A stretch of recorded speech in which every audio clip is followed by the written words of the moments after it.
There is a version of history that gets taught in schools, repeated in documentaries, and accepted without much resistance. It says the Cold War was a long standoff, a period of tension without direct combat, a war that never became a war.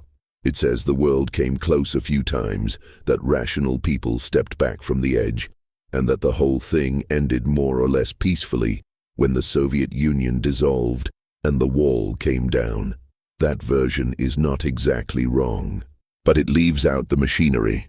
It leaves out the fact that for roughly 4 decades, both superpowers constructed an elaborate network of systems, devices, protocols, and machines specifically designed to continue operating after civilization had already ended.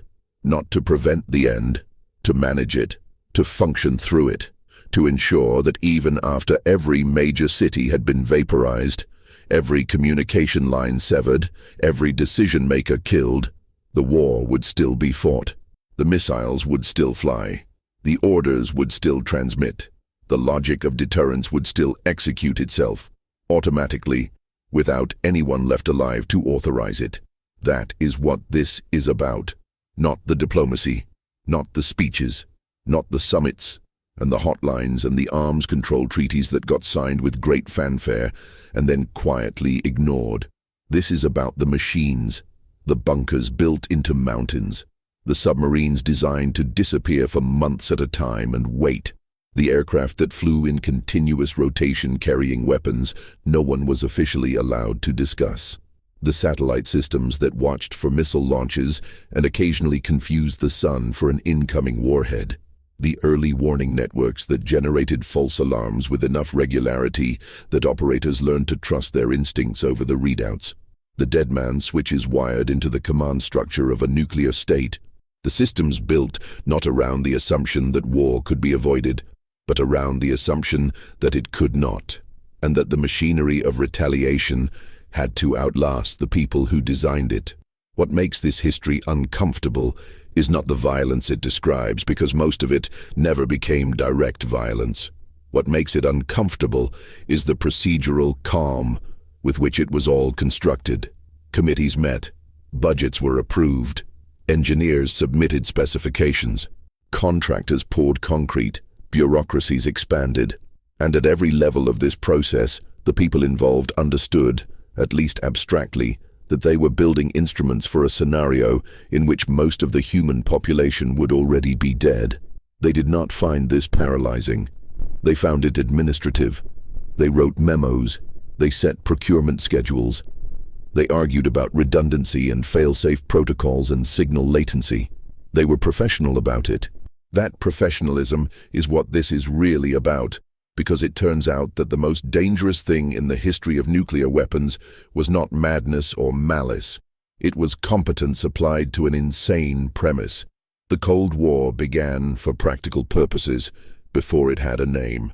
The moment the United States dropped the first atomic bomb on Hiroshima in August of 1945, the Soviet Union understood that the strategic environment had fundamentally changed. Stalin's response was not panic. It was institutional. He assigned the problem to the same apparatus that had industrialized the Soviet Union in a decade, won a catastrophic war against Germany, and purged anyone who questioned the method. Within 4 years, the Soviets had their own atomic bomb. The Americans had assumed they had a decade. They had 4 years. That compression of the expected timeline triggered the first major escalation in American strategic thinking, and that escalation was not diplomatic or political. It was architectural. The question that immediately followed the Soviet test was not how to negotiate, but what needed to be built. What got built over the next 4 decades was a world inside the world. A parallel infrastructure of command, communication, and weapons delivery designed to survive the destruction of the visible world. The systems within that parallel infrastructure were not supplements to ordinary governance. They were replacements for it. They were designed to take over exactly when ordinary governance ceased to exist. And because they were designed for a context in which human decision-making would be impossible or unreliable, many of them were designed to minimize or eliminate the need for human decision-making entirely. The logic was clean. If the people who were supposed to authorize retaliation were already dead, the authorization had to be pre-delegated, distributed, and automated. The machine had to be able to think for itself, at least enough to act. The first of these systems, and in some ways the most fundamental, was the intercontinental ballistic missile itself. The ICBM was not simply a weapon. It was a statement about time. Before the ICBM, nuclear weapons had to be delivered by aircraft, which meant the enemy had hours of warning, time to scramble fighters, time to make decisions, time, in theory, to reconsider. The ICBM eliminated that time. A missile launched from the Soviet Union would reach the continental United States in approximately 30 minutes. A missile launched from a submarine positioned closer to the coast might arrive in 8. That compression of warning time was not incidental. It was the entire point. By reducing the window for decision to minutes, the ICBM made it strategically necessary to pre-authorize responses, to build systems that could detect a launch and trigger a counter-launch before the first warheads arrived. The weapon created the necessity for the automation. And the automation, once built, became a system that could function entirely without the people it was built to protect. The American ICBM program began in earnest in the early 1950s, and its first major product was the Atlas missile. The Atlas was not a graceful weapon.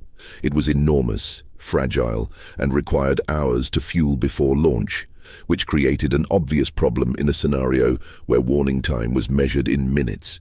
But it represented the first generation of a capability that would evolve rapidly and define the strategic balance for the rest of the century.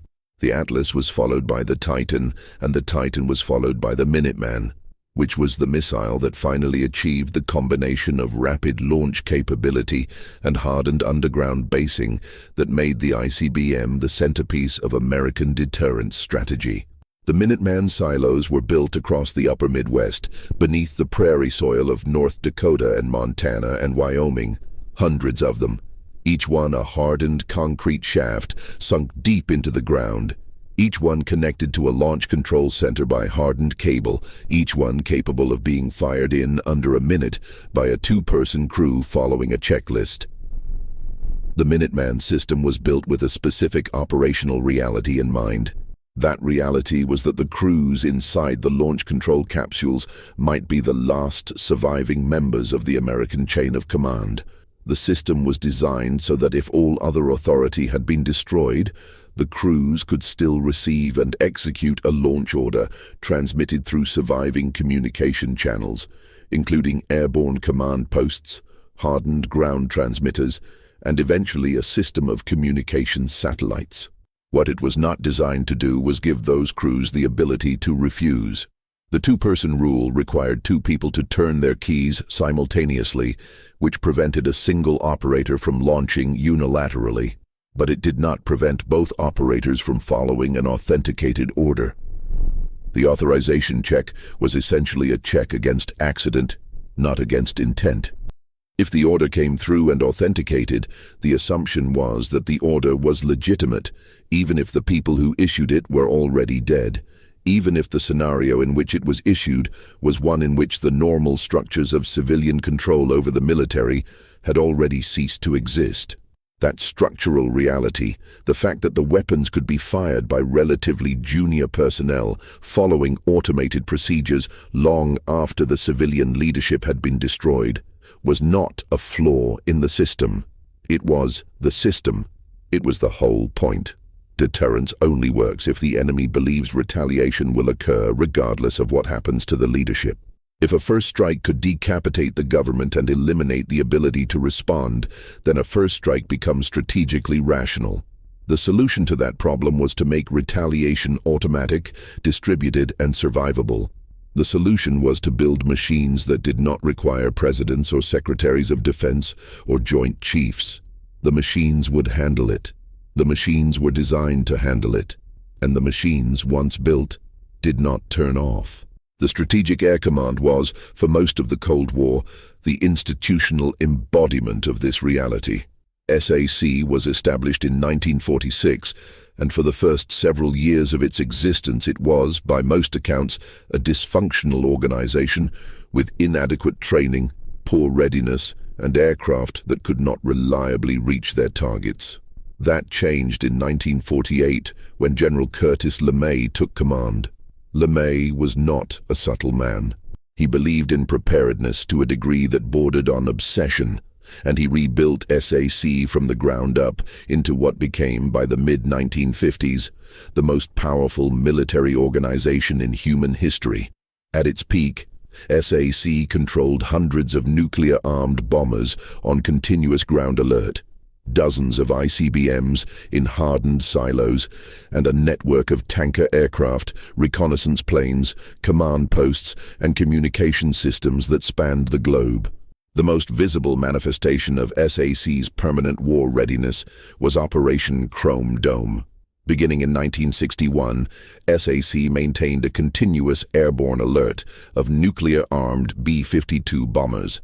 At any given moment, multiple B-52s were in the air, loaded with thermonuclear weapons, flying predetermined routes that kept them within striking distance of the Soviet Union. The purpose was survival. Ground-based bombers could be destroyed in a first strike before they launched. Airborne bombers could not. As long as the planes were in the air, retaliation was guaranteed. Chrome Dome was not a temporary measure or an emergency response to a specific crisis. It was a permanent operational posture that continued for nearly a decade. The planes flew around the clock every day, regardless of the political situation, regardless of whether there was any particular reason to expect an attack. They flew because the logic of deterrence demanded that the capability to retaliate be continuously demonstrated. The war was always about to begin. The planes reflected that assumption. Chrome Dome ended in 1968, not because the threat had diminished, but because of accidents. There had been several incidents involving the nuclear-armed bombers, but the one that finally forced a policy change occurred in January 1968, when a B-52 carrying 4 hydrogen bombs caught fire and crashed near Thule Air Base in Greenland. The conventional explosives surrounding the nuclear cores detonated on impact, scattering radioactive material across the sea ice. The bombs did not detonate in a nuclear explosion, but the contamination was severe and the cleanup took years. More importantly, the accident demonstrated that continuously flying nuclear weapons over populated areas and sensitive environments was not a sustainable practice. The airborne alert was discontinued, but the logic that had generated it did not disappear. It simply migrated to other systems. The submarine was, in many ways, the perfect Cold War machine. It was invisible, it was mobile, it was survivable. It could hide in the depths of the ocean for months at a time, beyond the reach of any first strike, beyond the reach of any communication that was not specifically designed to reach it.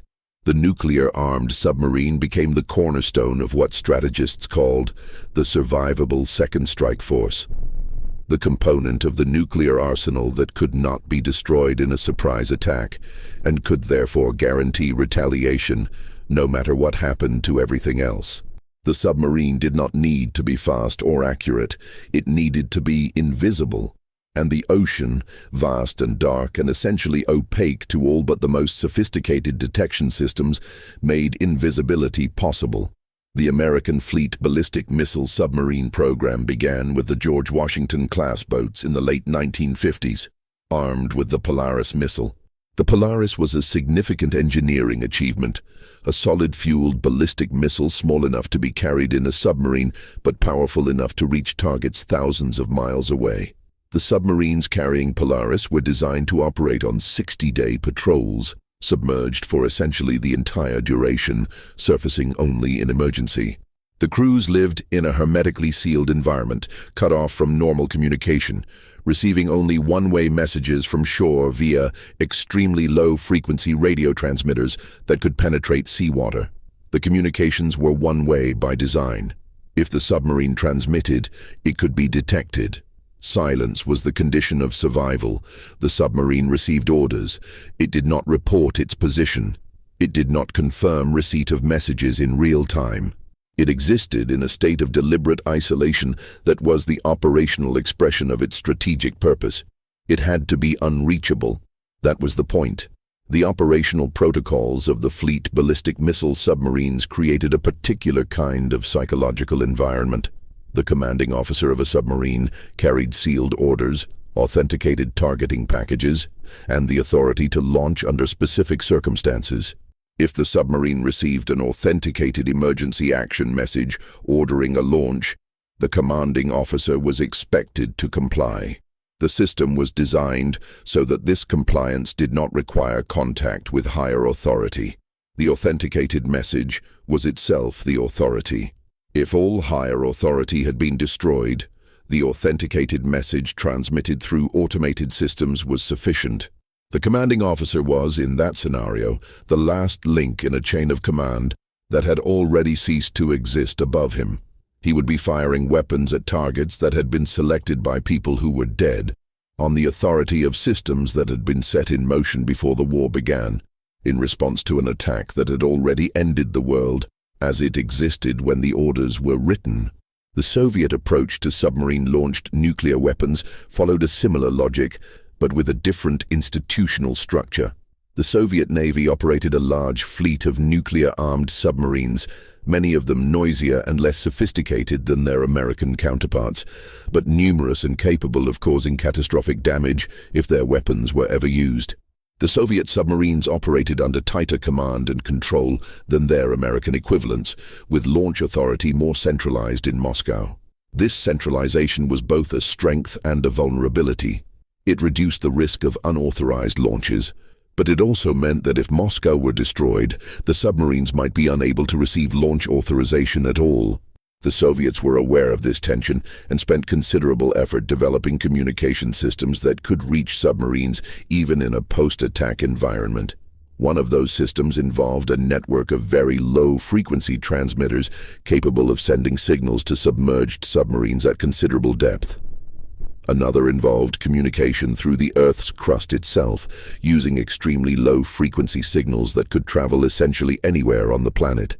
The development of these systems reflected an institutional obsession with the problem of maintaining command and control after a nuclear strike.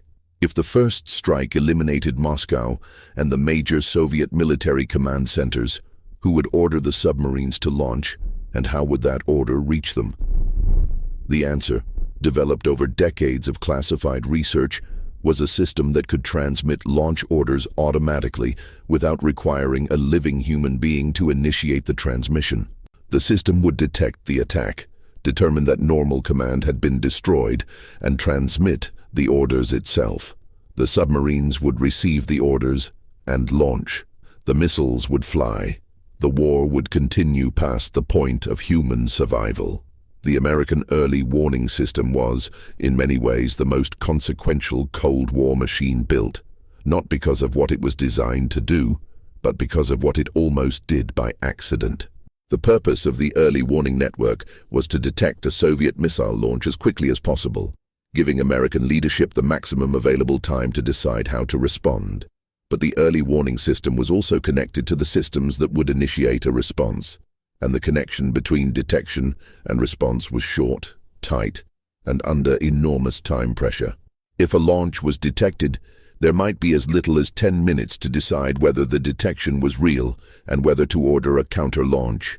In practice, those 10 minutes were often consumed by the process of confirming the initial detection, contacting the command authority, authenticating the communication, and presenting the options.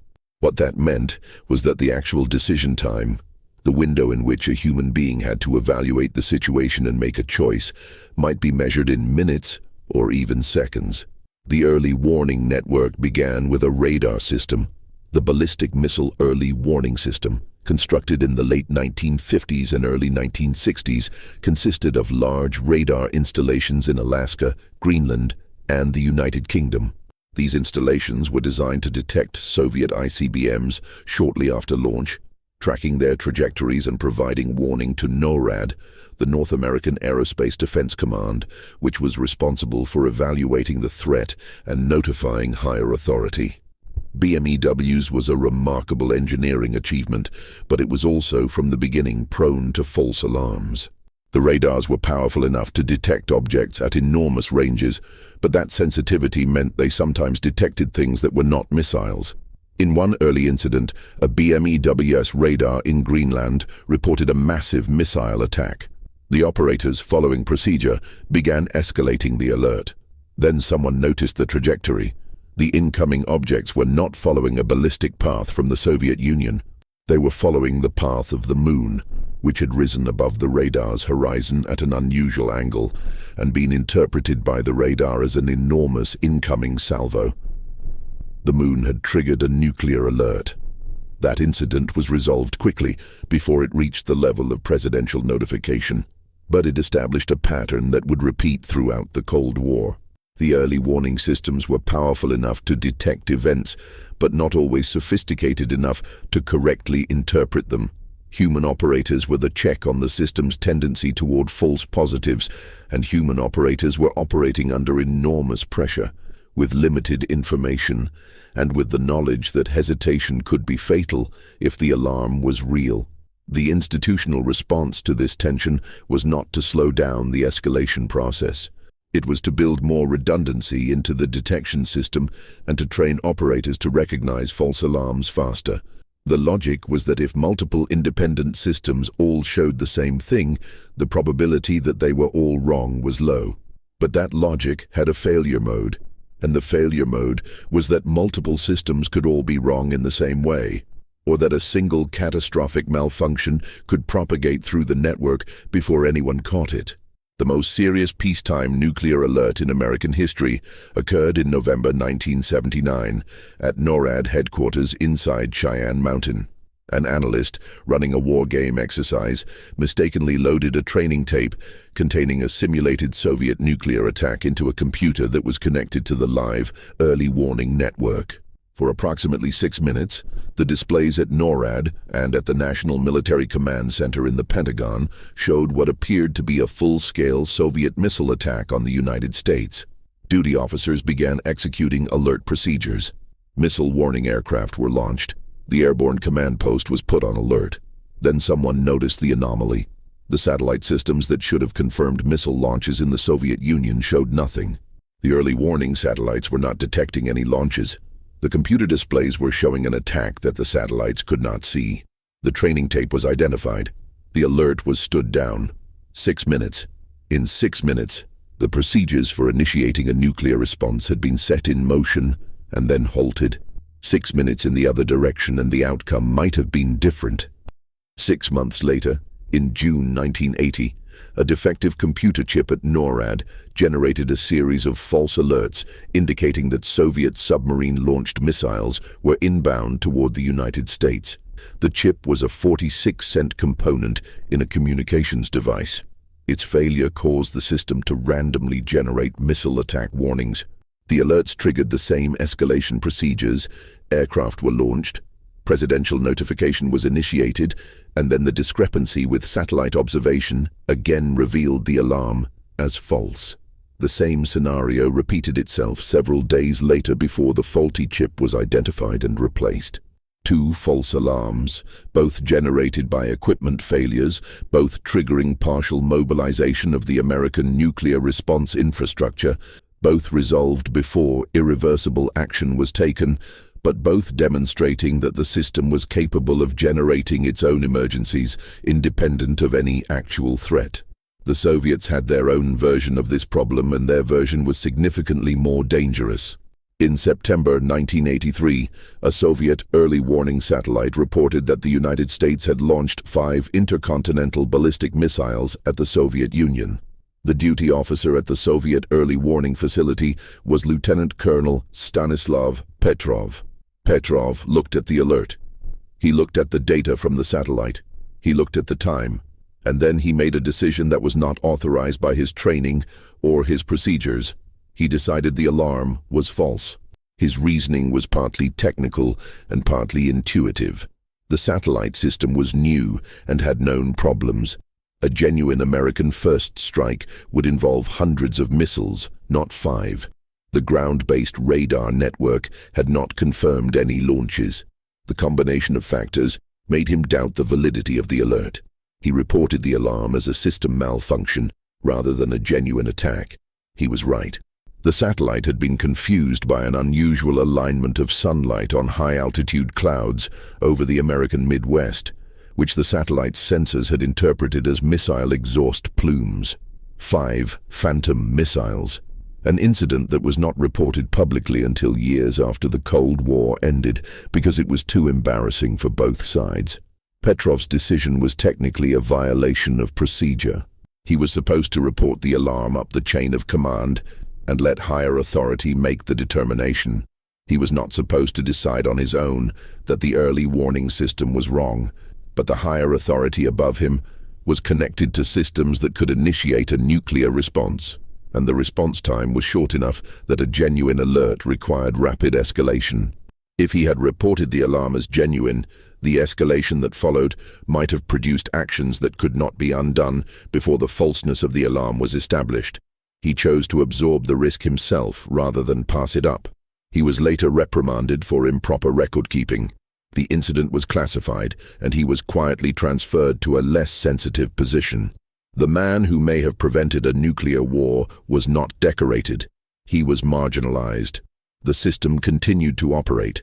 The American Bomber Force, stripped of its continuous airborne alert after 1968, remained a central component of the deterrent posture, but its role became increasingly complicated by the development of Soviet air defenses. In the 1950s, the B-52 had been a credible, penetrating bomber capable of reaching targets deep inside Soviet territory. But as Soviet surface-to-air missile systems improved through the 1960s and 1970s, the vulnerability of high-altitude bombers increased. The Air Force response was to develop new tactics and new aircraft. The B-52 was modified to fly low, hugging terrain to avoid radar detection. New electronic warfare systems were developed to jam or deceive Soviet radar and missile guidance.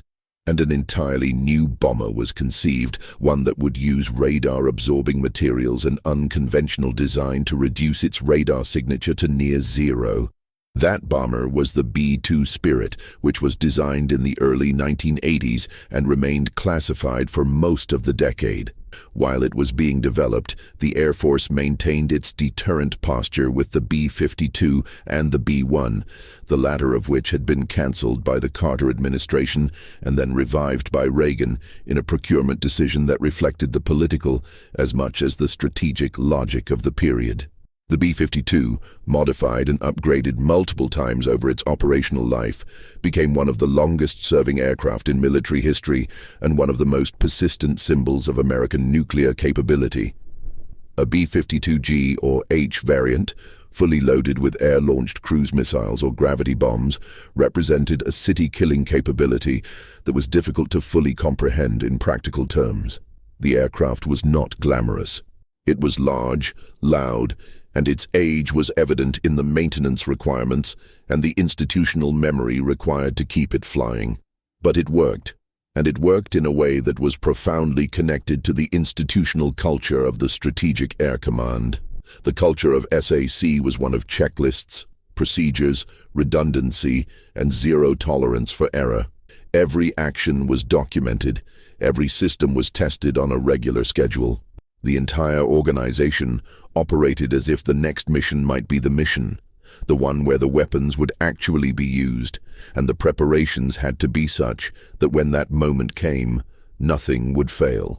That culture produced remarkable readiness and remarkable psychological pressure. The crews of the nuclear bombers and the ICBM launch capsules lived in a state of permanent operational tension that was managed by routine rather than resolved. The routine was the mechanism of management.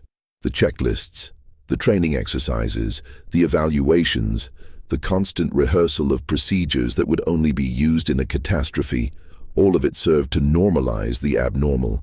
People whose job it was to potentially end civilization went to work, followed their checklists, went home, and came back the next day. The normalization was not incidental. It was the mechanism that made the system function. If the people inside the system had genuinely confronted the reality of what they were preparing to do, the system would have broken down. The procedure was the insulation. The routine was what made it bearable, which meant the routine was what made it possible. The land-based missile silos, scattered across the American heartland, were in some ways the most purely architectural expression of Cold War nuclear logic. Each silo was a self-contained weapon system, hardened against everything except a direct hit by a nuclear weapon, designed to survive a first strike and retain the ability to retaliate. The hardening was calculated in terms of overpressure, the blast pressure generated by a nuclear explosion at a given distance. Silos were rated to survive specific overpressure values, which meant they were designed to survive a nuclear explosion that was not precisely on top of them. As Soviet missiles became more accurate, the survivability margin of the silos shrank, and the pressure to launch before incoming warheads arrived increased. The doctrine of launch on warning emerged from this dynamic. If you waited for Soviet missiles to land before launching your own, your missiles might be destroyed before they left the ground. If you launched when the early warning system showed inbound missiles, you retained your retaliatory capability. The problem with launch on warning was that it reduced the decision time available for human judgment, because the missiles had to be in the air before the incoming warheads arrived. The system was therefore pushed toward automation by the physics of the threat. The Soviets, facing an equivalent version of this problem, developed a system called perimeter, known in the West by its informal name, dead hand. The existence of perimeter was not confirmed publicly until the 1990s, when former Soviet officials began discussing it in interviews. What they described was a system designed to solve the problem of decapitation, the scenario in which a first strike destroyed the Soviet leadership before they could authorize retaliation. Perimeter was a semi-automated launch control system that could transmit launch orders to the entire Soviet strategic missile force without human authorization once certain conditions were met. The conditions included the detection of nuclear detonations on Soviet territory, combined with the absence of communication from the normal command structure. If the sensors detected a nuclear attack and could not reach anyone in the chain of command, Perimeter would initiate a launch sequence on its own authority. The system was designed with a human element. It was not fully automatic. A duty officer in a hardened bunker would be notified that conditions for automatic launch had been met, and would have a brief window to prevent the launch if the alert was false. But if the duty officer was incapacitated or unreachable, the system would proceed without him. The automation was the backup, not the primary control mechanism. But it was also, by design, a mechanism that would function in precisely the conditions where human judgment was most likely to be compromised or unavailable. It would function when the people who were supposed to exercise judgment were dead or unreachable or overwhelmed. It would function in the chaos that followed a nuclear strike, when every communication system was degraded and every institution was in collapse. It would function then, precisely because it had been designed to function then. The command and control bunkers built by both superpowers were the physical infrastructure of this post-apocalyptic governance system. In the United States, the most famous of these was the Alternate National Military Command Center, known by its location inside Raven Rock Mountain in Pennsylvania. Raven Rock, or Site R, was begun in 1951 and consisted of a network of buildings constructed inside a granite mountain, connected by tunnels, equipped with independent power and water supplies, and designed to house the key elements of the military command structure if Washington were destroyed. It was not a comfortable facility. The buildings inside the mountain were functional, spare, and oriented entirely toward operational readiness. People could live there for extended periods, but the facility was not designed for comfort. It was designed for survival, specifically for the survival of the command and control function, the ability to issue and transmit orders even after the world above had been reduced to radioactive ruin. The civilian equivalent of Raven Rock was the bunker constructed beneath the Greenbrier Hotel in White Sulphur Springs, West Virginia. The Greenbrier had been a resort hotel for over a century, frequented by the American elite, a place of genteel leisure that seemed entirely incompatible with nuclear war planning. But beneath its west wing, construction began in the late 1950s on a massive underground bunker designed to house the entire Congress of the United States in a post-attack environment. The facility had separate chambers for the Senate and the House of Representatives, a communications center, a medical facility, a decontamination area, and supplies for several thousand people. The existence of the bunker was kept secret for decades. The hotel staff who maintained it were told it was a telecommunications facility. The truth was that the United States government had built a hole in the ground under a resort hotel to preserve the legislative branch through a nuclear war, on the theory that continuing the formal structures of Republican governance was worth the cost of the excavation. The Greenbrier bunker was never used. It was maintained in operational readiness for 3 decades, inspected regularly, its provisions rotated, its equipment tested, until 1992, when a newspaper reporter named Ted Gupp learned of its existence and published an article in the Washington Post. The publication of the article rendered the facility obsolete as a secret refuge, because if an enemy knew where the Congress would shelter, that location became a target rather than a sanctuary. The facility was officially decommissioned shortly after the article appeared, and it is now a tourist attraction attached to the hotel. Visitors can tour the concrete corridors and the congressional chambers and the decontamination showers and understand, or at least observe, what the architects of American Cold War civil defense had actually believed about the survivability of nuclear war. What they had believed was that it could be survived, institutionally, if not personally. The assumption embedded in the Greenbrier bunker and in Raven Rock and in the dozens of other hardened facilities constructed throughout the Cold War was that the war would end, the survivors would emerge, and the institutions would resume their functions. The Congress would reconvene. The president or a designated successor would govern. The courts would adjudicate. The fundamental architecture of American constitutional government would reassert itself after the bombs had fallen. This assumption was not based on any clear analysis of what a full-scale nuclear exchange would actually produce. It was based on institutional necessity. The structures of governance had to plan for their own continuation. The alternative was to acknowledge that the institutions were mortal, which was something institutions are constitutionally incapable of acknowledging. The Soviet Union built its own version of this infrastructure, and in some respects it was more extensive. The Soviet bunker network included facilities near Moscow connected to the city by deep subway tunnels, command centers beneath the Ural Mountains, and hardened facilities for the senior military and political leadership distributed across the country. The Soviet approach to continuity of government was shaped by a different institutional logic than the American approach. The American system was designed to preserve constitutional structures and civilian oversight.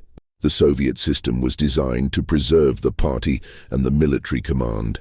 The distinction reflected different theories of what the state actually was and what needed to survive for the state to continue to exist. For the Soviets, the party was the state, and the military command was the operational arm of the party. Those elements had to survive. Everything else was secondary. The hardened command facilities of the Soviet Union were connected to the strategic forces by a system of communication that was itself hardened against nuclear attack. The Soviets invested heavily in redundant communication systems, including hardened landlines, high-frequency radio, satellite links, and the very low-frequency transmitters that could reach submerged submarines. They also developed what became known as the nuclear suitcase, a portable command and control terminal that allowed the senior political and military leadership to authorize nuclear launches from any location. The existence of the nuclear suitcase was not publicly known until after the Cold War, when Soviet officials confirmed it during discussions about arms control and command and control arrangements.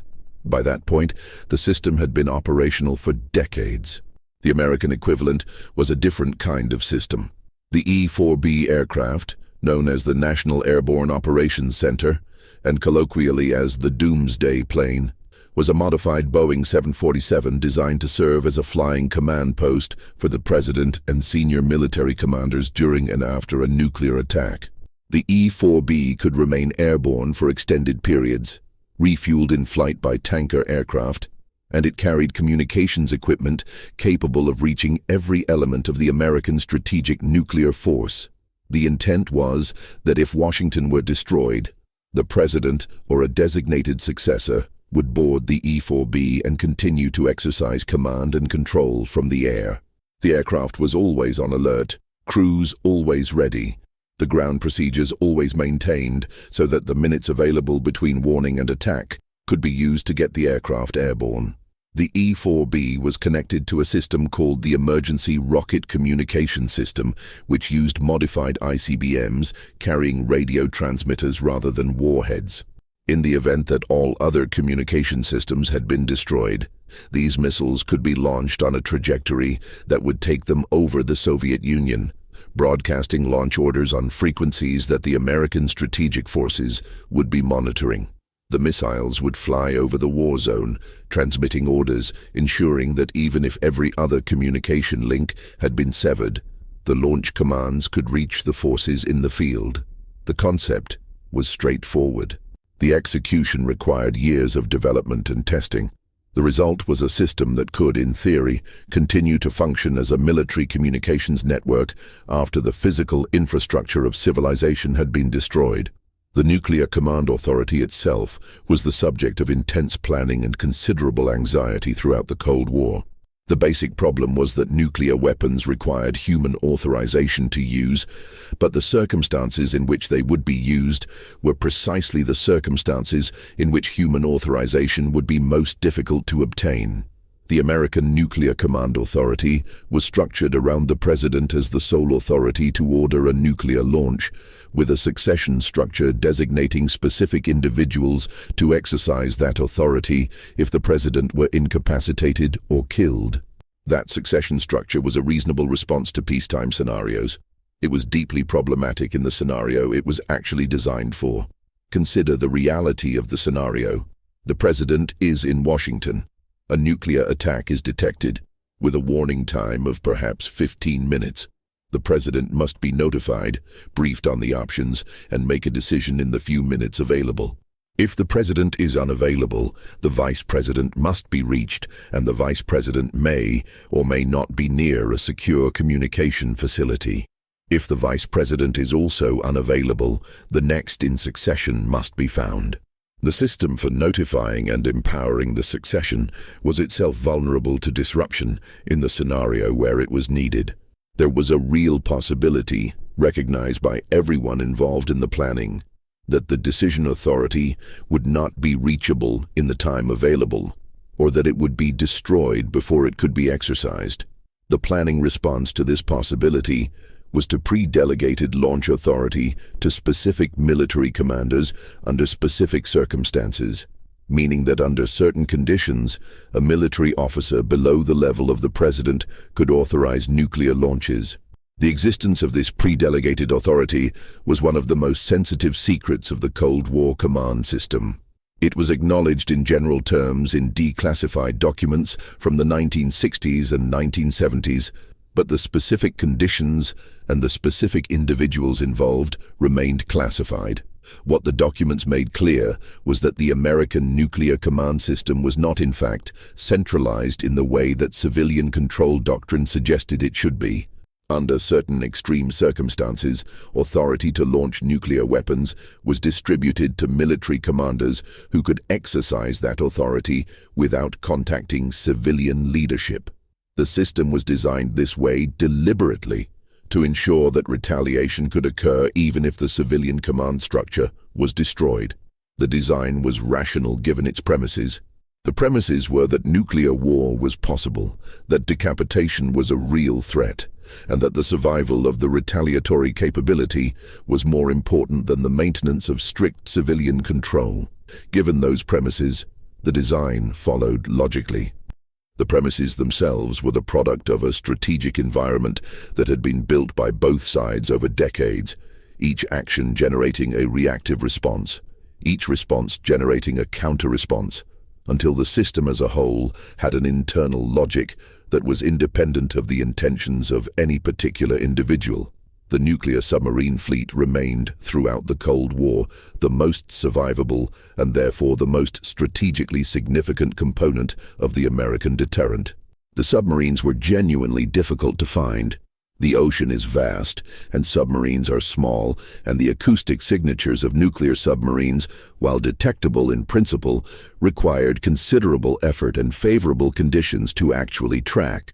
The Soviets devoted enormous resources to anti-submarine warfare, developing a network of underwater hydrophone arrays, surface ships, maritime patrol aircraft, and attack submarines dedicated to finding and tracking American ballistic missile submarines.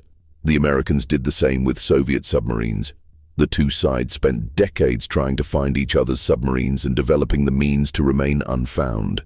The result was a cat-and-mouse game played in complete secrecy beneath the surface of the world's oceans, with nuclear weapons as the stakes.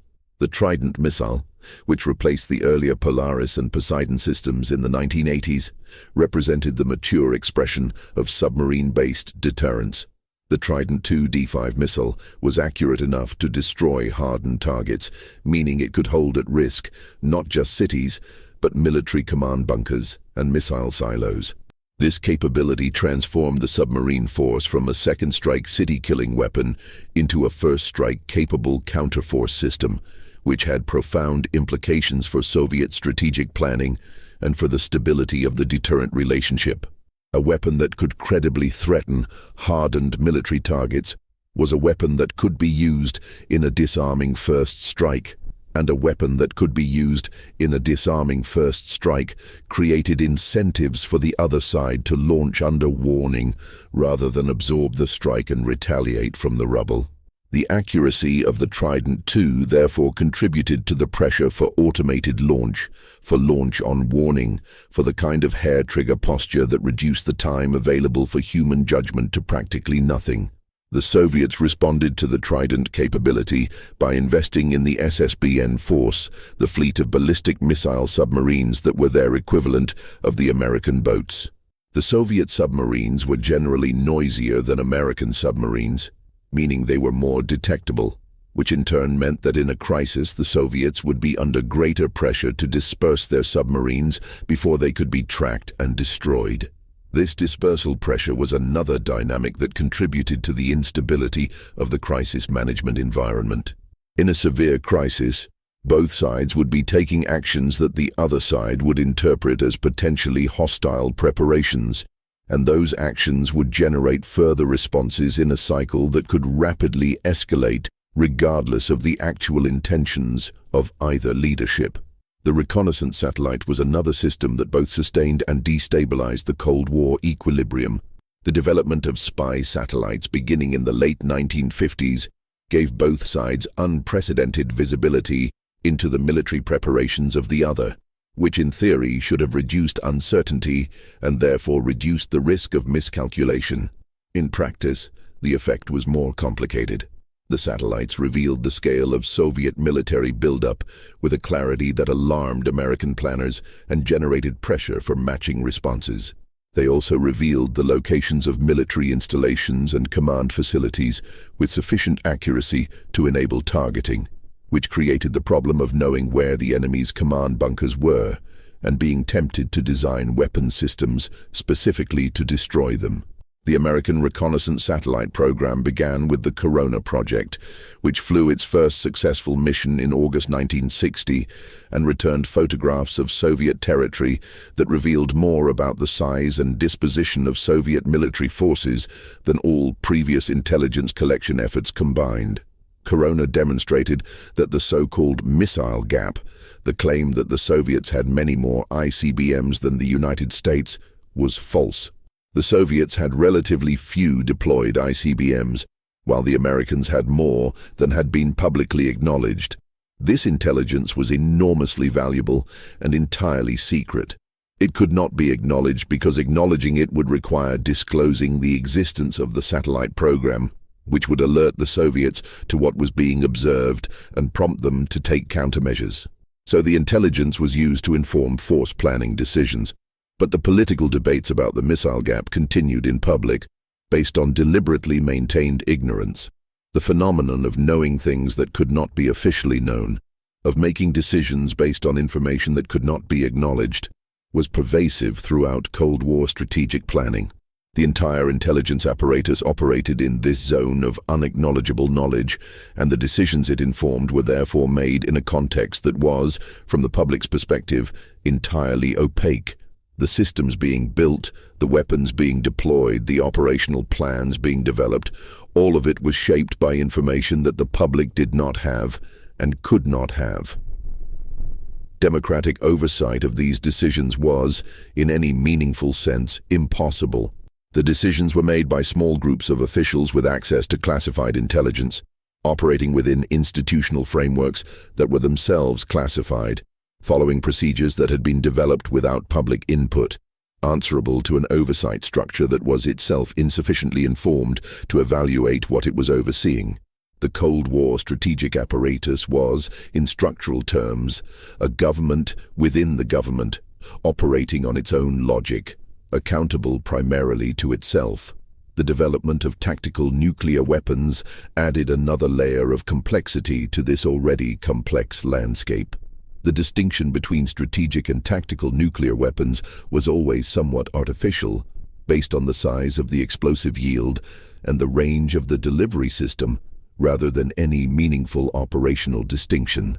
A tactical nuclear weapon was simply a nuclear weapon designed to be used on the battlefield rather than against cities or major military installations.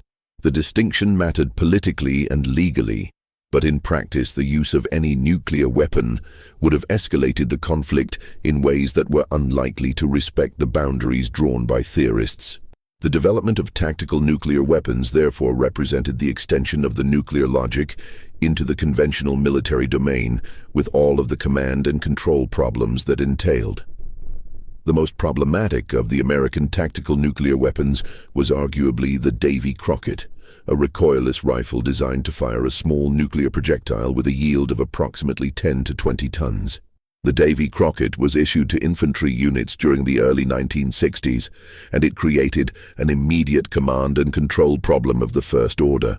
The weapon was controlled at the unit level, which meant that relatively junior officers, lieutenants and captains had physical custody of nuclear weapons in a forward-deployed environment.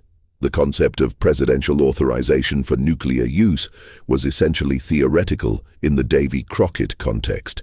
If a forward-deployed unit was overrun, or if the officers in that unit believed they were about to be overrun, the physical and institutional barriers to nuclear use were extremely low. The weapon was eventually withdrawn from service, but while it existed, it represented a genuine challenge to the centralized command and control of nuclear weapons. The Lance missile, the Pershing series, the atomic demolition munitions, the nuclear artillery shells, the nuclear depth charges and torpedoes and air-launched missiles all represented the same basic problem in different forms. Tactical nuclear weapons were distributed throughout the military force structure in ways that made tight command and control inherently difficult. The use authority for these weapons was more diffuse than for strategic weapons, partly by design and partly by operational necessity. In a conventional war that escalated to the nuclear threshold, the communication infrastructure that was supposed to maintain centralized control would be the first casualty of the escalation, and the forces in the field would be making decisions about nuclear use in a degraded command environment with inadequate information and extreme time pressure. The American war plans, known as the Single Integrated Operational Plan or SIOP, were the codification of how all of these weapons would be used in a nuclear conflict. The SIOP was one of the most closely guarded secrets of the entire Cold War, and it remained almost entirely classified until the 1990s and beyond. What emerged from the declassified documents and the retrospective accounts of officials who had been involved in its development was a picture of breathtaking, destructive scale. The early versions of the SIOP called for the near-simultaneous delivery of thousands of nuclear warheads against targets in the Soviet Union, China, and other communist states, with total expected casualties running into hundreds of millions of people. The plan made no distinction between military and civilian targets in any practically meaningful sense, because the targets included the industrial and transportation infrastructure that was the basis of modern society, and destroying that infrastructure meant killing the people who depended on it. The PSYOP went through multiple iterations over the course of the Cold War, each revision supposedly making it more flexible and more proportionate, reducing the emphasis on massive uncontrolled release and introducing options for limited nuclear strikes below the level of full-scale war. But the flexibility of the revised PSYOP options was always constrained by the military's institutional preference for decisive action and by the operational requirements of the weapons themselves. A war plan that called for truly limited nuclear use required the ability to terminate the exchange after a small number of weapons had been used, which in turn required communication systems that could function in a nuclear environment and political leadership that could exercise control over forces that had been trained and organized for maximum rapid execution. Both of those requirements were extremely difficult to satisfy, and the practical result was that the PSYOP, however it was labeled in any particular revision, always tended toward the large scale and the automatic. One of the more extraordinary features of the Cold War strategic landscape was the degree to which both sides had planned in exhaustive detail for a war that neither side officially wanted. The war plans were elaborate, regularly updated, constantly exercised in simulation, and premised on the destruction of most of modern civilization. The people who developed and maintained these plans were, by and large, normal professionals doing a specialized job. They were not monsters or sociopaths. They were military officers and civilian analysts and engineers and logisticians who were applying their professional skills to a problem that their governments had assigned them. The problem was the planning and preparation for nuclear war. They planned it and prepared for it with the same professional diligence that a physician brings to diagnosis or an architect brings to building design. The diligence was what made it possible. The normalization of the task was the mechanism of its completion. The air defense system of the continental United States, known as SAGE, was one of the most ambitious technological projects of the early Cold War and one of the most complete expressions of the logic of automation in defense. SAGE stood for Semi-Automatic Ground Environment, and it was exactly what the name implied. A partially automated system for detecting, tracking, and intercepting Soviet bombers approaching North American airspace. SAGE consisted of a network of radar stations connected by telephone lines to large computing centers, where the radar data was processed and displayed on screens watched by human operators. The operators could identify incoming aircraft and direct interceptors to attack them. The system was semi-automatic because the tracking and computation were done by the machines, but the decision to launch interceptors and the actual interception were done by humans. SAGE was built in the 1950s at enormous cost, and it became operational just as the Soviet threat it was designed to counter was shifting from bombers to ballistic missiles. Ballistic missiles traveled faster than bombers and followed trajectories that the air defense system was not designed to intercept. The millions of dollars invested in SAGE were spent on a system that was obsolete almost as soon as it was completed. But the institutional and technical lessons of SAGE, particularly the experience of integrating large quantities of radar data in real time through centralized computing systems, informed the development of every subsequent American command and control system. SAGE was the prototype for the computerized nerve systems that would eventually connect every element of the American strategic apparatus. The nuclear depth charges and torpedoes carried by American and Soviet naval forces were a particularly troubling category of tactical nuclear weapon because their use scenarios were inherently ambiguous. A naval engagement in the North Atlantic between American and Soviet submarines using conventional torpedoes could escalate to nuclear use if one side perceived itself to be losing and reached for a nuclear depth charge. The distinction between a nuclear and conventional naval engagement was, in practice, extremely narrow, and the command and control arrangements for nuclear use at sea were more diffuse than for land-based systems. The commanding officer of a naval vessel had considerable authority to use weapons in defense of his ship. The question of whether nuclear weapons were included in that defensive authority was not always clearly resolved. The 1962 Cuban Missile Crisis brought many of these command and control questions into direct relevance, because during the crisis, both sides were operating military forces in close proximity under significant political tension, and the command and control of those forces was imperfect. What became known only decades later was that Soviet submarines operating in the Caribbean during the crisis were carrying nuclear torpedoes, and that at least one of those submarines, the B-59, came very close to using its nuclear torpedo against American naval vessels. The B-59 had been depth-charged by American forces, which were dropping practice depth charges to force the submarine to the surface and identify itself. The submarine's commanding officer, Valentin Savitsky, had lost communication with Moscow for days, did not know whether a war had started, and believed that his submarine was under attack. He ordered the nuclear torpedo armed and prepared for launch. What prevented the launch was the presence on board the B-59 of Vasily Arkhipov, who held a command position in the flotilla that gave him the authority to countermand the launch order. The Soviets had designed the command arrangement on the B-59 so that launching a nuclear weapon required the agreement of 3 officers: the commanding officer, the political officer, and the flotilla commander. Arkhipov was the flotilla commander. He refused to authorize the launch. Savitsky eventually agreed to surface the submarine. The nuclear torpedo was not used.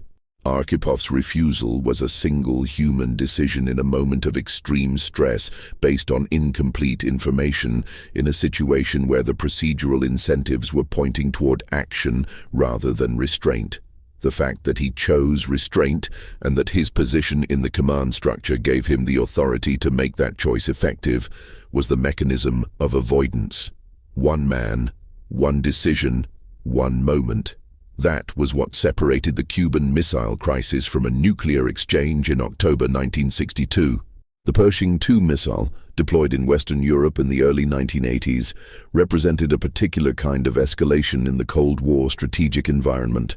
The Pershing II was a medium-range ballistic missile capable of reaching Soviet territory from launch sites in West Germany, and its accuracy was such that it could attack hardened command and control facilities. Its flight time from German launch sites to targets in the Western Soviet Union was approximately 10 minutes. The Soviets interpreted the deployment of the Pershing II as preparation for a decapitating first strike. From their perspective, a missile that could destroy their command bunkers in 10 minutes was a weapon designed to kill their leadership before they could respond to an American attack. The Soviet response was to place their own forces on higher alert and to develop launch-on-warning postures that would shorten the decision time to the point where the automated systems would effectively be making the decision. The period from 1983 to 1984 was, by the retrospective accounts of several intelligence officials from both sides, the most genuinely dangerous period of the Cold War after the Cuban Missile Crisis. The combination of the Pershing II deployment, the American development of the Strategic Defense Initiative, and the aggressive American naval exercises that intentionally probed Soviet territorial waters and airspace to test Soviet reaction times had collectively convinced elements of the Soviet leadership that the United States was preparing for a first strike. The KGB had initiated an intelligence collection program called Ryan, which stood for Raketno-Yadernoye Napadanie, or nuclear missile attack, whose purpose was to detect the preparations for such a strike. Ryan collectors around the world were instructed to watch for specific indicators of American nuclear attack preparations, including the movement of key personnel, changes in communication patterns, unusual activity at military bases, and the accumulation of blood supplies. The Ryan program created its own feedback loop. The collectors were looking for evidence of something that was not actually being planned, but their searches generated information that was interpreted through the lens of the assumption they were looking to confirm. Every normal military exercise, every routine change in communication patterns, every coincidental accumulation of blood supplies at military hospitals was potentially an indicator of the attack that Ryan had been created to detect. The institutional pressure to confirm the threat assessment rather than question it meant that ambiguous evidence was consistently interpreted in the most alarming direction. The Soviet leadership was being fed a picture of American intentions that was systematically distorted by the collection priorities they had themselves established. In this context, NATO conducted a military exercise in November 1983 called Able Archer 83. The exercise was designed to practice the procedures for transitioning from a conventional to a nuclear conflict, and it included the participation of very senior officials, including in some versions the president and vice president. To Soviet intelligence, an exercise that practiced nuclear weapons procedures and involved the most senior political leadership looked in a number of specific ways indistinguishable from the actual preparations for a nuclear strike. The Ryan indicator suggested that Able Archer might not be an exercise. Soviet nuclear forces were placed on elevated alert. Soviet aircraft in some regions were loaded with nuclear weapons and prepared for launch. The potential for the exercise to be misinterpreted as actual war preparation and for the Soviet response to be misinterpreted by American intelligence as offensive preparation, creating a reciprocal escalation, was real. American intelligence did not fully grasp the extent of Soviet alarm until after the fact, when a British intelligence officer named Oleg Gordievsky, who was a KGB officer serving as a double agent for British intelligence, reported on the Soviet reaction to Able Archer. His reporting convinced the British and eventually the American intelligence community that the Soviet concern had been genuine, that the Soviets had not been performing a deterrence demonstration, but had actually believed, however briefly, that a nuclear attack might be imminent. The Reagan administration adjusted some of its communication with the Soviet leadership in response, and the more aggressive exercises were modified. But the fundamental dynamic that had created the alarm, the mutual opacity, the hair trigger postures, the automated systems that reduced decision time to minutes, the intelligence collections that amplified ambiguous signals, none of that changed. The nuclear weapons themselves were, throughout the Cold War, extraordinarily carefully maintained and controlled, precisely because the consequences of an accidental detonation or an unauthorized use were too catastrophic to contemplate. The American nuclear weapons complex, which included the laboratories at Los Alamos, Lawrence Livermore, and Sandia, as well as the production facilities operated by the Atomic Energy Commission and its successor agencies, was a bureaucratic apparatus of considerable size and sophistication. The safety systems on American nuclear weapons were developed over decades of careful engineering, incorporating multiple redundant safeguards against accidental or unauthorized detonation. The Permissive Action Link, or PAL, was a coded lock system that required the correct code to be entered before a weapon could be armed. Without the code, the weapon could not be used. This system was designed to prevent unauthorized use by military personnel who might have physical custody of a weapon but not the authorization codes needed to employ it. The development of the PAL system was, in itself, a story about the institutional tensions of the Cold War. The military had initially resisted the imposition of coded locks on nuclear weapons, on the grounds that in a combat scenario, the delay required to enter codes could mean the difference between employing the weapon and losing it. The military's preference was for weapons that could be used quickly, which meant weapons that did not require coded authorization. The civilian leadership, represented by the Secretary of Defense's office, insisted on the locks as a matter of civilian control. The compromise was a system that required codes, but was designed to be used quickly enough not to significantly impair combat effectiveness. The codes themselves were, for many years, set to simple sequences that were widely known within the military community, which rather undermined the purpose of having codes. This fact was acknowledged in declassified documents years later, with the institutional matter-of-factness that was itself characteristic of Cold War bureaucratic culture. The Soviet nuclear weapons program had its own accident history, much of which remains partially classified even now. What is known from Soviet and Russian sources suggests a pattern similar to the American experience. Isolated incidents that were contained without catastrophic results, but only because specific individuals made specific decisions or because specific technical failures did not cascade into larger events. The Soviet nuclear complex was, by most accounts, less systematically safety-conscious than the American complex, partly because of institutional culture and partly because of the resource constraints that affected Soviet military technology across the board. There were submarines that sank, reactors that malfunctioned, and weapons that were mishandled in ways that created contamination risks. The full accounting of Soviet nuclear accidents has never been made available. The nuclear testing programs conducted by both sides throughout the 1950s and into the 1960s were, in retrospect, one of the more extraordinary aspects of Cold War nuclear culture. Both superpowers detonated hundreds of nuclear weapons in the atmosphere, contaminating the global environment with radioactive fallout that was measurable on every continent. The scale of this contamination was not hidden. The testing programs were conducted openly, and the fallout was documented by independent scientists who published their findings. The political response to this documentation was the Partial Test Ban Treaty of 1963, which prohibited atmospheric testing by the signatories, the United States, the Soviet Union, and the United Kingdom. The treaty was driven by public pressure over fallout contamination as much as by strategic calculation, and it represented one of the few instances in which public opinion directly constrained the nuclear weapons programs of the major powers. Underground testing continued after the treaty, and both sides continued to develop new weapons throughout the remainder of the Cold War. The refinements in weapon design that came from testing drove improvements in the precision, yield, and reliability of nuclear warheads, which in turn drove improvements in delivery systems and targeting plans, which in turn drove further weapons development on both sides.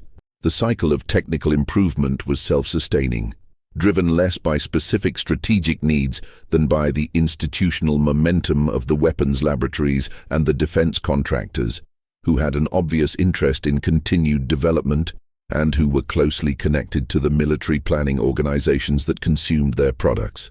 The hydrogen bomb represented a qualitative as well as quantitative leap in destructive capacity. A thermonuclear weapon could be designed to virtually any yield, and the largest weapons tested by both sides had yields measured in the tens of megatons, meaning the equivalent of tens of millions of tons of conventional explosive. The Soviet Tsar bomber, tested in October 1961, produced a yield of approximately 50 megatons, creating a fireball several kilometers in diameter and producing a shockwave that circled the Earth multiple times. The weapon was too large to be practically useful as a military instrument, but it was built and detonated as a demonstration, a signal to the United States about the scale of destructive capacity that the Soviet program had achieved. The demonstration was received and noted. American planners were not surprised, because American intelligence had been tracking the Soviet program closely, but the political context required the demonstration to be acknowledged as significant. The submarine communication problem, the challenge of maintaining reliable contact with submerged submarines in a post-attack environment, generated one of the more unusual Cold War research programs. The development of extremely low-frequency communication systems that could transmit through the Earth. Project Sanguine, later renamed Project ELF, was an American program to build an enormous antenna system buried underground in Wisconsin and the Upper Peninsula of Michigan, capable of transmitting extremely low-frequency radio signals that could penetrate hundreds of feet of seawater and reach submarines at operational depth. The system required enormous physical infrastructure because extremely low-frequency signals have wavelengths measured in thousands of kilometers, requiring antenna systems of comparable scale. The ELF transmitter in Wisconsin was connected to a transmitter in Michigan, with the two transmitters and the ground between them forming the antenna. The system could only transmit at very low data rates, a few characters per minute, but that was sufficient to send the short-coded messages needed to alert submarines to come to communication depth or to transmit emergency action messages. ELF became operational in the early 1980s and operated until 2004, when it was decommissioned as submarines were equipped with other communication systems. Its construction was opposed by environmental groups concerned about the electromagnetic fields it would generate, and by local communities worried about the implications of having nuclear war communication infrastructure in their backyards. The Air Force and Navy responded by emphasizing the defensive nature of the system, its role in receiving rather than transmitting attack orders, which was not entirely accurate but was a more politically manageable description than the actual function. The system was built and operated. It was used to communicate with submarines during the Cold War, and it is now gone. One of many pieces of Cold War infrastructure that has quietly disappeared without much public acknowledgement of what it was for. The aerospace defense network of the Cold War extended beyond radar and interceptor aircraft to include anti-ballistic missile systems designed to shoot down incoming nuclear warheads before they could reach their targets.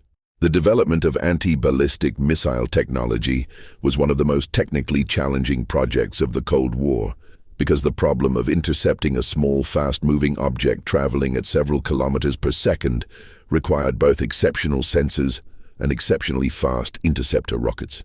The Americans pursued this technology through several programs, culminating in the Safeguard system, which became operational briefly in 1975 at a missile defense site in Grand Forks, North Dakota, and was then decommissioned in 1976 after Congress determined that the costs were too high relative to the effectiveness. The site remains, its radar tower still standing, now used for other purposes. The Anti-Ballistic Missile Treaty of 1972 limited both sides to a single ABM deployment site, reflecting the strategic logic that missile defense was destabilizing because it undermined the certainty of retaliation. If a country could protect itself from an incoming strike, the deterrent effect of the other side's weapons was reduced. Effective missile defense therefore incentivized the other side to build more offensive missiles to overwhelm the defense, driving an arms race in offensive weapons rather than reducing the overall level of nuclear danger. This logic, known as the offense-defense balance, was widely accepted in the strategic analysis community and informed the ABM Treaty.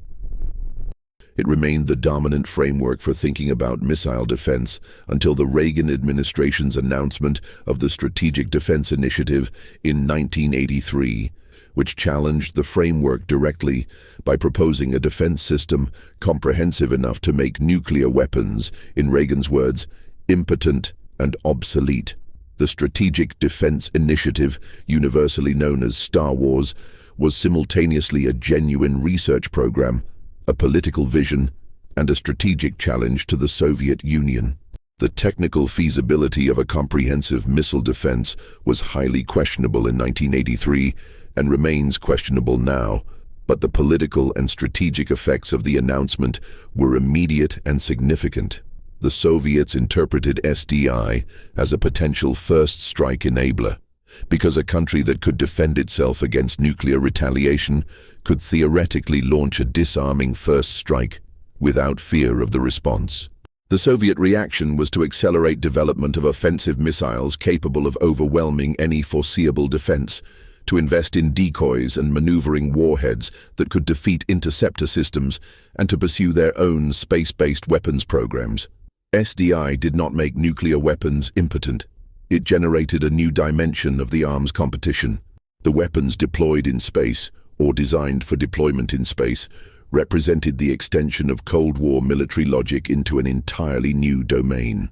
The Outer Space Treaty of 1967 prohibited the stationing of nuclear weapons in orbit, but it left many other military uses of space unregulated. Both superpowers deployed reconnaissance satellites, communications satellites, early warning satellites, and navigation satellites in support of their nuclear forces. Both explored the potential for weapons that could attack satellites or attack targets on the ground from orbit. The Soviet Union deployed a fractional orbital bombardment system in the 1960s, which was a nuclear warhead delivery system that approached its target from an unexpected direction by traveling a partial orbit before re-entering. The Americans developed anti-satellite weapons and studied a range of space-based offensive concepts, most of which remained in the research phase. The Navstar Global Positioning System, now universally known as GPS, began as a military navigation system designed to improve the accuracy of nuclear weapons delivery. The ability to know a weapon's position to within meters, in real time, anywhere on Earth, was enormously valuable for a ballistic missile guidance system. The accuracy improvements that GPS enabled contributed to the shift toward counterforce targeting, the targeting of hardened military facilities rather than cities, which created its own destabilizing dynamics. GPS became publicly available in the 1990s, and its military origins are now largely forgotten by the billions of people who use it daily for navigation. It is one of many Cold War technologies that migrated from classified military programs to civilian infrastructure in ways that have thoroughly disguised their origins.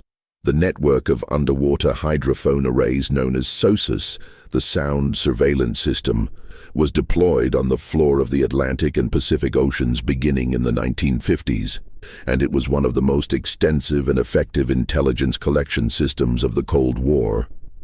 SOSUS could detect the acoustic signatures of Soviet submarines at ranges of hundreds of miles, providing American anti-submarine warfare forces with information about the location and movement of Soviet submarine patrols that was vastly better than anything the Soviets knew about their own signature levels. The existence of SOSUS was not publicly acknowledged until 1991, and even after acknowledgement, the details of its capabilities remained classified. The Soviets knew that some form of underwater surveillance existed because their submarines were being tracked and followed with a frequency and accuracy that could not be explained otherwise. They invested heavily in trying to understand the system and in developing quieter submarines that would be harder to detect. The acoustic competition between the two navies was a hidden war fought in the depths of the ocean, with technologies that neither side officially acknowledged. The nuclear weapons deployed in Europe as part of NATO's defense posture included not just the tactical systems already mentioned, but also the intermediate-range missiles that became the focus of intense political controversy in the early 1980s. The NATO decision in 1979 to deploy American cruise missiles and Pershing II missiles in Western Europe in response to the Soviet deployment of the SS-20 intermediate-range missile triggered a massive protest movement in Western Europe and intense political debate about the nature of the American security guarantee.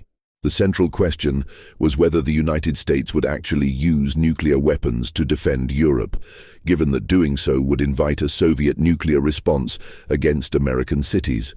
The deployment of the missiles was intended as a demonstration that the answer was yes, that American and European security were genuinely coupled. The political cost of that demonstration was enormous, and the missiles were eventually removed as part of the Intermediate-Range Nuclear Forces Treaty of 1987, one of the first arms control agreements to actually reduce the number of deployed nuclear weapons rather than simply capping future growth. The nuclear weapon storage sites in Europe, where thousands of American tactical nuclear weapons were maintained in hardened bunkers known as weapons storage and security systems, were a persistent vulnerability in the American nuclear posture. The sites were distributed across multiple NATO countries, maintained by American military personnel, and connected to the nuclear sharing arrangements under which NATO ally aircraft would deliver the weapons in a conflict. The command and control arrangements for these weapons were complex and politically sensitive, involving both American custody and authorization requirements and the operational involvement of Allied military forces. The sites were targets in any Soviet war plan, and their security in a deteriorating conventional conflict was a legitimate concern. The weapons were, in a sense, hostages to geography, positioned in places where they could be used, but where they were also vulnerable, and where the decision to use them could not be cleanly separated from the decision to fight a conventional war in Europe. The civil defense programs conducted by both superpowers were another expression of the institutional logic of planning for nuclear war's aftermath. The American Civil Defense Program, operating under various organizational names from the 1950s onward, built fallout shelters, distributed survival manuals, produced instructional films, and conducted public drills designed to teach the population what to do in the event of a nuclear attack. The program was premised on the belief that survival was possible if people took the right precautions, and it conveyed that belief with a confidence that was not entirely supported by the available evidence about what nuclear weapons actually do to cities and their populations. The most famous product of the civil defense effort was the Duck and Cover program, which instructed school children to take cover under their desks in the event of a nuclear attack. The program was designed for a specific scenario, an attack by a relatively small nuclear weapon of the type that existed in the early 1950s, in which the blast and thermal effects might be survived by people far enough from the explosion if they protected themselves from flying glass and debris. By the time the program reached its widest distribution in the mid-1950s, weapons of enormously greater yield were already deployed, and the scenarios in which ducking under a desk would be helpful were increasingly narrow. The program persisted anyway because it served an institutional function. It implied that survival was possible, that the government had a plan, that the catastrophe was manageable. Abandoning the program would have implied the opposite, and that implication was unacceptable. The Soviet civil defense program was, in some respects, more serious and more extensive than the American program. The Soviets built more fallout shelters, maintained larger civil defense organizations, and invested more consistently in the infrastructure of post-attack survival. This reflected both the ideological framework of Soviet planning, which emphasized collective survival and state direction, and the institutional role of civil defense as a signal of the state's commitment to protecting its citizens. Soviet civil defense planning was integrated with military planning in ways that reinforced the general orientation toward fighting and surviving a nuclear war rather than simply avoiding one. The existence of extensive civil defense infrastructure contributed to the American strategic community's concern that the Soviets were genuinely planning for a nuclear warfighting scenario rather than simply maintaining deterrence, which in turn contributed to the pressures for American force modernization and the maintenance of overwhelming retaliatory capability. The NORAD facility inside Cheyenne Mountain, Colorado, was the most iconic of the American military command facilities and the closest thing the Cold War produced to the buried command centers of science fiction. Cheyenne Mountain Operations Center, as it was officially known, was built inside a granite mountain, with the primary structures isolated from the mountain walls on enormous steel springs designed to absorb the shockwave from a nearby nuclear detonation. The facility housed the computers, communication systems, and human operators responsible for monitoring the aerospace environment and providing warning of attack. It was connected to BMEWS, to the various satellite early warning systems, and to the command authority by hardened communication links. It was designed to survive not a direct hit, but the overpressure from weapons detonated nearby, enough to provide operational continuity through the initial phase of a nuclear exchange. Cheyenne Mountain went on active duty in 1966 and served as the primary aerospace warning and command center until 2006, when NORAD's primary operations were transferred to a less hardened but more modern facility at Peterson Air Force Base. Cheyenne Mountain remains operational as a backup facility, its blast doors and spring-mounted buildings maintained in working condition. It is, in the most literal sense, a machine built to function after nuclear doomsday, a facility designed to continue operating in the aftermath of an event that would have made all the other functions of government impossible. Its continued existence is not symbolic, it is operational. The springs still work, the blast doors still close, the equipment is maintained. The possibility it was built for has not been officially declared closed. The development of multiple independently targetable re-entry vehicles, or MIR-Vs, was one of the most consequential technological developments of the Cold War arms competition. Before MIRVs, each ballistic missile carried a single warhead, which meant that a single interceptor could defeat a single offensive missile. The development of MIRV technology allowed a single missile to carry multiple warheads, each independently guided to a different target. This changed the offense-defense calculus fundamentally.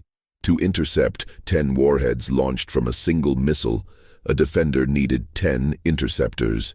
To defeat a defense that relied on a fixed number of interceptors, an attacker needed only to ensure that each missile carried more warheads than the defense had interceptors per missile. The mathematics strongly favored the offense.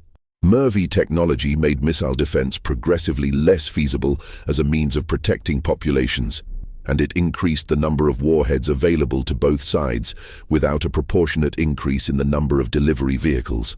The arms control framework, which counted delivery vehicles rather than warheads, was not designed to account for this capability, and the effective size of the nuclear arsenals grew dramatically in the 1970s, even as arms control negotiations produced agreements on delivery vehicle numbers. The electromagnetic pulse effect of high-altitude nuclear detonations was another aspect of nuclear weapons effects that received extensive classified attention and generated its own category of hardening and protection requirements. A nuclear weapon detonated at high altitude produces an intense burst of electromagnetic energy that can destroy or disrupt unprotected electronics over enormous areas. A single high-altitude burst over the center of the continental United States could, in theory, produce electromagnetic pulse effects over most of the country, disabling unprotected electronics including power grid controls, communication systems, and the electronics in vehicles and aircraft. The military implications were obvious. If an adversary could destroy the electronic infrastructure with a small number of high-altitude bursts before following up with a full attack, the response capability of the defender would be severely degraded. The military response to the EMP threat was a systematic hardening program for critical systems. Military electronics were designed to survive EMP with shielded cables, filtered power supplies, and components selected for their resilience to electromagnetic fields.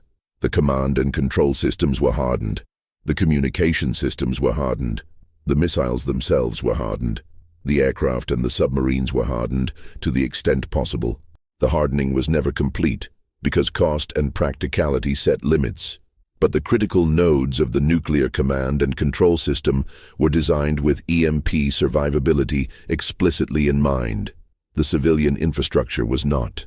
The power grid, the communication networks, the transportation systems, none of them were hardened against EMP because the scale of the hardening required would have been prohibitively expensive, and the decision to invest in it would have required acknowledging the vulnerability in a public way that was institutionally uncomfortable. The B-2 Spirit stealth bomber, developed in the 1980s and not publicly disclosed until 1988, was the most advanced aircraft-delivered nuclear weapons platform built during the Cold War. Its development was driven by the increasing sophistication of Soviet air defense systems, which had made the penetration of Soviet airspace by conventional aircraft progressively more dangerous. The B-2's radar-absorbing coating and carefully shaped hull reduced its radar cross-section to a tiny fraction of that of a conventional aircraft, allowing it to fly through Soviet air defenses without being detected by the radars on which those defenses depended. The aircraft was designed from the outset as a nuclear weapons delivery platform, capable of carrying gravity bombs and air-launched cruise missiles deep into Soviet territory against hardened targets. Its development cost was enormous, and the small number of aircraft ultimately produced reflected both the end of the Cold War and the extraordinary expense of the technology.